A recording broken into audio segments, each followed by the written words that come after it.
dari siapa? Bukan kesepakatan ulama, itu buatan Soekarno yang kemudian dijual ke umat. Ini loh kesepakatan ulama. Demi Allah, itu bukan buatan ulama, itu pengkhianatan Soekarno. Saya harap video ini terus dipiralkan, terus disebarkan, biar sampai ke telinga aparat kepolisian.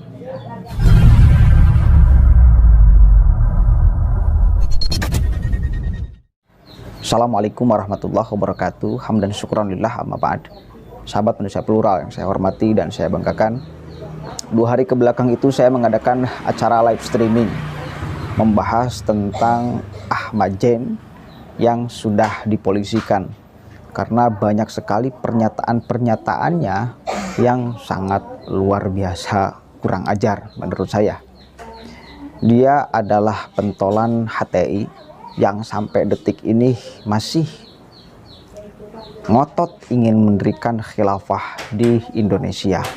Nah, saya cari-cari mana sih pernyataan Ahmad Zain yang dinilai menghina Bung Karno. Ternyata saya menemukan, dan Gus Islah Bahrawi sudah mengkritik habis-habisan dia. Ternyata kalimatnya, bahasanya, ucapannya memang harus disumpel tuh orang. Mulutnya harus dididik nih. Kayak kita simak sama-sama pernyataan busuk dia ya. Bagi saya pernyataan busuk karena sangat sembarangan sekali kepada Bapak Proklamator. Siapa? Bukan kesepakatan ulama, itu buatan Soekarno yang kemudian dijual ke umat. Ini loh kesepakatan ulama. Demi Allah, itu bukan buatan ulama, itu pengkhianatan Soekarno. Saya tanggung jawab. Kalau khilafah dari siapa? Dari Allah. Saya bisa nantang ke siapapun. Kalau bukan dengan syariat dan khilafah, mau kasih solusi apa dengan persoalan? Mau pakai Pancasila? Pancasila bisa ngejawab apa? Utang gede, kemana Pancasila? LGBT merajalela, kemana Pancasila? Ulama-ulama di lempeng ya, lu bengkok mah diingu, dipiara, dipukul, di paraban. Tapi ulama-ulama lurus dikriminalisasi. Berbicara tentang LGBT pada zaman khilafah, bukan hanya masyarakatnya yang melakukan praktek LGBT, bahkan khalifahnya melakukan praktek itu. Ini bukan untuk melegalisir aksi-aksi LGBT. Cuma saya ingin mengetengahkan sejarah bahwa pada zaman khilafah itu bukan hanya masyarakatnya yang melakukan praktek itu, tapi juga rajanya. Ada Wasid bin Muqtasim Billah, ada Amir bin Harun al-Rashid, Walid bin Yazid. Itu raja semua yang melakukan praktek LGBT.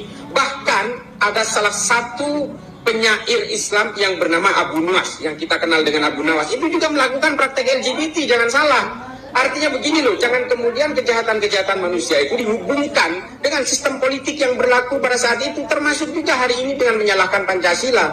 Bapak ini juga sumpah-sumpah atas nama Tuhan seolah-olah dia hidup pada zaman Soekarno. Ini secara usul fikih juga sudah ada salah di situ. Dia bukan saksi sejarah, dia tidak hidup pada zaman itu, lalu dia melakukan sumpah wallahi atas nama Allah bahwa Soekarno melakukan itu. Dari mana? Dia juga mendengar dari orang lain, dia juga menyimpulkan sendiri, lalu sumpah-sumpah seolah-olah dia menyaksikan sendiri bahwa Soekarno ini yang menciptakan Pancasila dengan membohongi ulama. Ini hal-hal seperti ini harus kita jauhi. Jangan kemudian agama ini selalu dijadikan kuda tunggangan untuk kepentingan-kepentingan politik. Khilafah itu adalah sistem politik yang dipakai pada zamannya, yang dianggap paling sesuai dengan zamannya pada saat itu. Artinya ini ciptaan manusia. Jangan mengatakan bahwa seolah-olah khilafah ini sistem politik ciptaan Tuhan. Tuhan tidak peduli dengan persoalan politik. Tuhan sudah menciptakan alam semesta dan menguasai alam semesta. Manusia saja dengan segala akal bulusnya seperti Pak Ahmad Zain ini yang justru menggunakan agama sebagai tunggangan-tunggangan politik. Ini kan ambisi-ambisi manusia saja yang mengatasnamakan agama, mengatasnamakan nama Tuhan, dan membajak kesalahan-kesalahan dengan narasi agama untuk kepentingan-kepentingan politiknya. Kejahatan-kejahatan pada zaman khilafah itu juga terjadi. Pembunuhan ulama, 300 ulama dari Toledo dilakukan oleh khalifah dari Cordoba. Dibakar di pinggiran sungai Guadalquivir, disalib, dibantai. Pada zaman Mu'tazilah, para ulama juga dibantai, disembelih karena tidak setuju dengan pemikiran khalifahnya. Artinya begini, kalau kita berbicara sistem politik, bisa jadi sistem politik Pancasila hari ini dan demokrasi Pancasila yang kita lakukan hari ini, bisa jadi 1 abad, 2 abad ke depan sudah dianggap tidak up to date lagi, sudah dianggap tidak layak lagi, sehingga oleh generasi berikutnya akan diubah. Sama seperti khilafah, dianggap tidak applicable lagi untuk dipakai hari ini, sehingga diubah menjadi sistem demokrasi. Dan pada saat itu, untuk diketahui, sistem khilafah ini hanya di Arab saja namanya khilafah. Sebenarnya sistem seperti ini juga dipakai oleh bangsa Romawi. Cuma namanya memang bukan khilafah, gitu loh. Artinya dengan peradaban manusia pada saat itu, sistem monarki absolut, sistem dinasti, sistem khilafah, ini juga dipakai oleh bangsa lain, bukan hanya oleh orang Islam saja. Jadi gini loh, jangan kemudian kebodohan-kebodohan kita itu dianggap sebagai kebodohan orang lain. Jangan kemudian dengan kebodohannya sendiri berusaha menularkan kebodohannya kepada siapapun. Jangan kemudian atas nama kebodohannya sendiri orang lain dianggap bodoh seperti dirinya sendiri. Ini persoalan negara dan bangsa. Persoalan filosofi negara. Sistem politik itu bisa dilakukan kapan saja, oleh zaman apa saja, dan oleh generasi manapun. Tapi semua itu dilakukan untuk menjaga kemajemukan dan persatuan bangsa. Jangan kemudian atas nama agama kalian ingin meruntuhkan negara. Oke, jelas ya, itu namanya Ahmad Zain. Manusia sembarangan yang sampai detik ini masih gentayangan. Masih kemudian berkoar sana, koar sini, nggak jelas. Tuduh sana, tuduh sini, nggak jelas. Bayangkan, dia sampai mengatakan, mau sumpah demi Allah, menuduh Bung Karno bahwa Pancasila ini hanya buatan Bung Karno, tidak ada kesepakatan ulama dan sebagainya. Kelicikan Bung Karno katanya. Saya yakin kalau misal itu memang benar hanya kelicikan Bung Karno, Indonesia tidak akan tegak seperti ini. Nggak bakalan.